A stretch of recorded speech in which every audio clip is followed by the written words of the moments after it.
Shoot అప్పుడే మాకు కొన్ని చిన్న చిన్న ఎక్స్పీరియన్స్లు అవి జరిగాయి. ఎండింగ్లో షూట్ చేస్తున్నప్పుడు పైన ఎక్కడో థర్డ్ ఫ్లోర్లో ఎవరో ఒక మనిషి నించున్నట్టు అనిపించి నేను మైక్లో జరుగు అంటుంటే ఎంతసేపు జరగట్లా.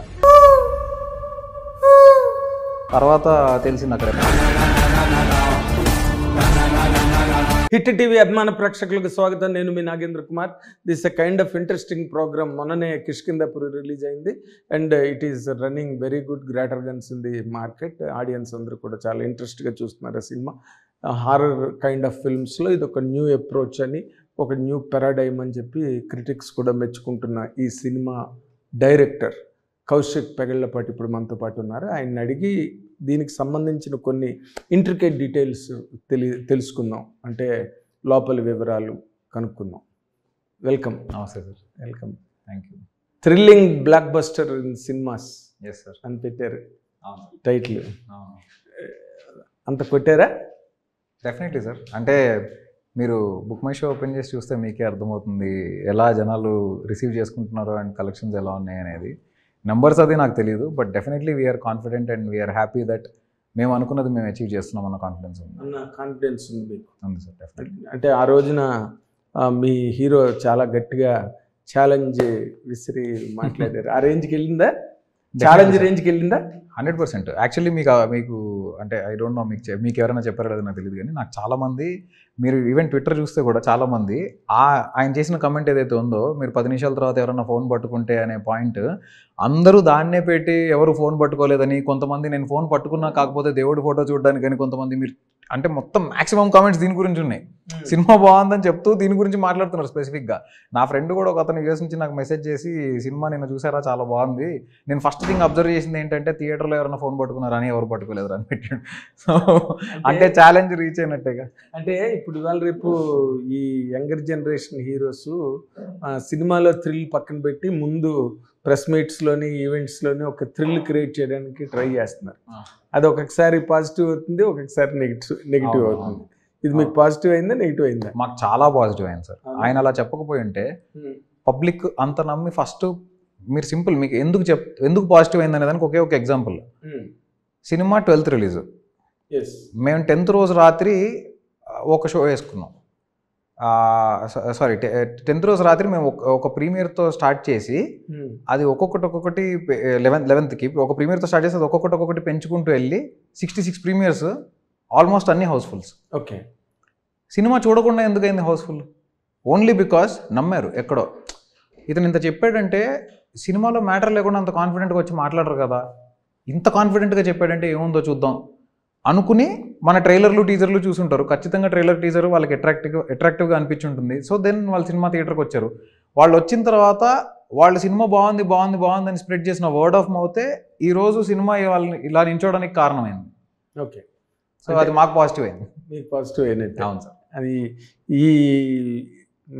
ఈ వరల్డ్ బిల్డింగ్ హారర్ ఫిల్మ్స్కి వచ్చినప్పటికీ మీరు ఎంత చేద్దాం అనుకున్నా ఎక్కడో తెలియని ఒక లూజ్ ఎండ్, లేకపోతే ఎక్కడో తెలియని ఒక లూప్ హోల్ సినిమాని చాలా రోజులుగా జరుగుతున్న ప్రక్రియ అది. ఈ సినిమాలో కూడా అవి ఉన్నట్టుగా కొన్ని రివ్యూస్ వచ్చినాయి అండ్ పర్సనల్గా నేను కూడా ఫీల్ అయ్యాను. ఓకే. అవి ఎందుకు మీరు కరెక్ట్గా దాన్ని టైట్ చేయలేకపోయారు స్క్రీన్ ప్లేలో? అంటే నాకు టైట్ అనిపించిందే నేను రాశాను సార్ డెఫినెట్లీ. ఇంకోటి ఏంటంటే డెఫినెట్లీ మీరు అన్నట్టు కొంతమంది చెప్పారు దట్ సెకండ్ హాఫ్లో కొంచెం వీక్ కొన్ని పాయింట్స్ అనిపించినాయని. But at the same time there are also people who like second half better then first half. ఎవరో వద్దు, నా ఇంట్లో మా వైఫ్కే ఫస్ట్ హాఫ్ కన్నా సెకండ్ హాఫ్ నచ్చింది. ఓకే. తన రివ్యూ కాదా, తనది రివ్యూ కదా, తను కూడా ఒక ఆడియనే కదా. అప్పుడు ఫస్ట్ హాఫ్ కూడా నచ్చిందని చెప్పాలి. అప్పుడు ఫస్ట్ హాఫ్ ఎక్స్ట్రాడినరీ అనాలిగా. ఫస్ట్ హాఫ్ చూసి ఓకే బాగుంది, గుడ్ ఫిలిం అని అంది. సెకండ్ హాఫ్ చూసి ఎక్స్ట్రాడినరీగా ఉందండి. మరి నేనేం చెప్పలేదు, తన కథ తెలియదు, తన సినిమా చూసి ఇన్స్టెంట్గా వచ్చిన రియాక్షన్ అది.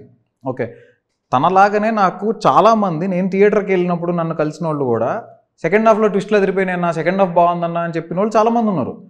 ఇప్పుడు కొంతమందికి ఫస్ట్ హాఫ్ ఎక్కువ నచ్చి సెకండ్ హాఫ్ తక్కువ నచ్చితే వాళ్ళదే రివ్యూ, మిగతా వాళ్ళది కాదు అని మనం అనడం కరెక్ట్ కాదు. లేదు. సో రెండు అంటే ఎట్ ద సేమ్ టైం నేను మీది రాంగ్ అని కూడా నేను అన్నాను. ఎందుకంటే did you not find any relevance in that review? Second half weak అయింది. లేదు సార్, దానికి I know why I know why you guys felt like that. దానికి నా దగ్గర ఒక ఆన్సర్ ఉంది. ఏంటంటే ఫస్ట్ హాఫ్లో మీకు అక్కడక్కడ హారర్ పడుతూ మీకు ఫస్ట్ హాఫ్లో స్టోరీ ఎక్కువ రివీల్ చేయలేదు, చేయకూడదు. సో సెకండ్ హాఫ్ ఏంటి, సెకండ్ హాఫ్ మొత్తం కంటెంట్ డ్రివెన్గా వెళ్ళాలి. మీకు ఎప్పుడైతే స్టోరీ చెప్పడం స్టార్ట్ చేశానో మనకేంటంటే thrills important more than story అనే కైండ్ ఆఫ్ మనం బేసిక్గా హారర్ అనే జానరాకి మనం ఒక సెట్ ఆఫ్ టెంప్లెట్కి అలవాటు పడిపోయి ఉన్నాం. ఆ టెంప్లెట్ ఏంటంటే లాస్ట్ 20 minutes దాకా ఎంగేజ్ చేసుకుంటూ జస్ట్ థ్రిల్స్ పెట్టుకుంటూ వెళ్ళి లాస్ట్ 20 minutes ముందు మాత్రమే మనం ఫ్లాష్ బ్యాక్ ఓపెన్ చేసి అప్పుడే ఆ గోస్ట్ ఎవరో చెప్పి వాళ్ళ బాధ ఏంటో చెప్పి ఫినిష్ చేయడం అనే టెంప్లెట్కి మనం అలవాటు పడి ఉన్నాం. Honestly I wanted to break it. నేను రాసేటప్పుడే I wanted to break it. ఆ బ్రేక్ చేసిన రోజే నాకు తెలుసు that there will be people who will say ముందే రివీల్ చేయకుండా ఉండాల్సింది, లాస్ట్లో పెట్టి ఉండాల్సింది అని చెప్పేవాళ్ళు కూడా ఉంటారు. ఈ పర్సెంటేజ్ కూడా ఉంటుందని నేను తెలిసే I opened it. But at the same time అది ఓపెన్ చేశాక కూడా ఇవాళ సినిమా 3వ రోజు కూడా ఇంత స్ట్రాంగ్గా నించుంది అంటే టైట్ స్క్రీన్ ప్లే ఉండకపోతే అసలు ఇంపాసిబుల్ సార్. అది మీరు వెరీ సింపుల్ లాజిక్. మాతో పాటు ఇంకో సినిమా వచ్చింది, మాకన్నా ముందు ఇంకో సినిమా వచ్చింది, అన్ని సినిమాలు బాగున్నాయని టాక్ వచ్చింది. వచ్చినప్పుడు జనాలు మన సినిమాకి ఇంతలాగా వస్తూ మనకి హౌస్ఫుల్స్ పడుతూ ఫుట్ఫాల్ ఇంత బాగుంది అంటే definitely strong word of mouth లేకపోతే అసలు హైలీ ఇంపాసిబుల్.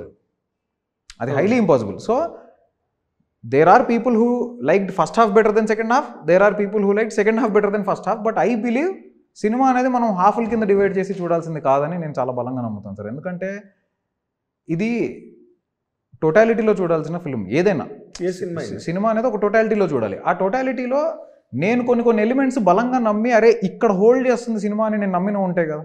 అవును, అలా హోల్డ్ అవ్వకపోయి ఉంటే ఇవాళ ఇలా ఇంత వర్డ్ ఆఫ్ మౌత్ అయితే ఉండదుగా.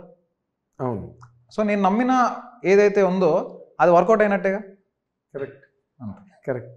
ఈ సినిమాకి మొట్టమొదటి బెల్లంకొండ సాయి శ్రీనివాస్ అనుకుని కథ రాయడం జరిగిందా? కథ రాసిన తర్వాత బెల్లంకొండ సాయి శ్రీనివాస్ అనుకోవడం జరిగిందా? ఫస్ట్ కథ రాయడం జరిగింది. దాని తర్వాత ఎవరు అని ఆలోచిస్తున్నప్పుడు ఒక 2-3 ఆప్షన్స్ అనుకుని ఫైనల్గా నేను ఒక రోజు 2-3 ఆప్షన్స్ ఎవరు అనుకున్నారు? ఎందుకు లేదు సార్, వాళ్ళతో అవ్వలేదు కదా. ఇప్పుడు ఏంటంటే ఇంత అయిపోయిన తర్వాత నేను ఒక్కసారి there are 2 ways Kaushik sir. One is దీనికి యాప్ట్ హీరోని లేకపోతే యాప్ట్ లీడ్ని సెలెక్ట్ చేసుకోవడం మీ మైండ్లో ఉంటుంది యాక్చువల్గా. అవును, that may happen or may not happen. అవును, మీ మైండ్లో ఉంటుంది. కరెక్ట్. ఆ రన్లో ఒక్కొక్కసారి మీరు అనుకున్న వాళ్ళు మీకు దొరకరు, దొరికిన వాళ్ళతో సెటిల్ అవుతారు.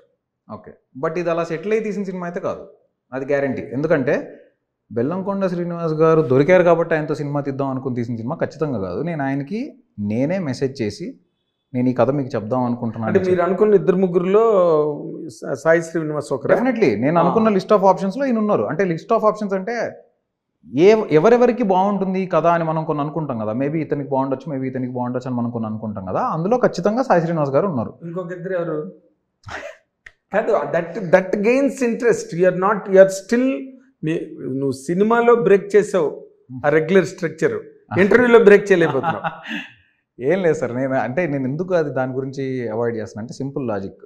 ఇప్పుడు నేను ఆల్రెడీ ఇది కథ చెప్పి ఈయన ఈ క్యారెక్టర్లో చూసి పర్ఫెక్ట్గా ఆయనతోటి నేను అలా ఎగ్జిక్యూట్ చేసుకుని ఆయన అంత పర్ఫెక్ట్గా పర్ఫామ్ చేసి ఇప్పుడు నేను వేరే ఏ పేరు చెప్పినా ఆడియన్స్ కంపేర్ చేసుకోవడం స్టార్ట్ చేస్తారు. నాకు ఆడియన్స్కి రాఘవ్ అంటే బెల్లంకొండ శ్రీనివాస్ గారు మాత్రమే గుర్తురాలి, ఇంకెవరు గుర్తురాకూడదు, అంతే.